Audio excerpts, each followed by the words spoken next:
Hello everyone, ఈరోజు అయితే నేను సొరకాయ దోశ అయితే చేస్తున్నాను. దానికోసం బియ్యం కడిగేసి 3 అవర్స్ నానబెట్టేసుకున్నాను. ఇప్పుడు మిక్సీలో అయితే 1 కప్పు బియ్యంకి 1 కప్పు సొరకాయ వేసి టేస్ట్కి తగ్గట్టు పచ్చిమిర్చి, అల్లం, ఉప్పు, జీలకర్ర వేసి మిక్సీ పట్టేసుకోవాలి.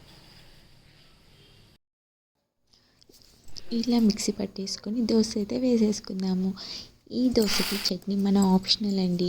ఇలాగే తిన్నా బాగుంటుంది, లేదంటే చట్నీ వేసుకున్నా బాగుంటుంది. ఒకసారి ట్రై చేసి చూడండి. ఇంకా ఇప్పటికైతే ఆఫ్టర్నూన్కి అయితే మునక్కాయ సాంబార్ అయితే చేసేస్తుంది. సాంబార్ కోసం ముందుగా బ్యాళ్ళు కడిగేసి ఎల్లిపాయలు, పసుపు వేసి కుక్కర్లో అయితే ఉడికిస్తున్నాను. ఇప్పుడు గిన్నెలో అయితే మునక్కాయలు, టమోటా, ఉల్లిగడ్డ వాటర్ పోసేసి ఉడకబెట్టుకోవాలి. ఇందుకోసం కొద్దిగా ఉప్పు, కారం, బెల్లం, టేస్ట్కి తగ్గట్టు చింతపండు రసం కూడా వేసేసి ఉడికించుకున్నాను. పప్పు అయితే ఉడికిపోయింది. పప్పు అయితే పక్కన పెట్టేసుకుంటున్నాను.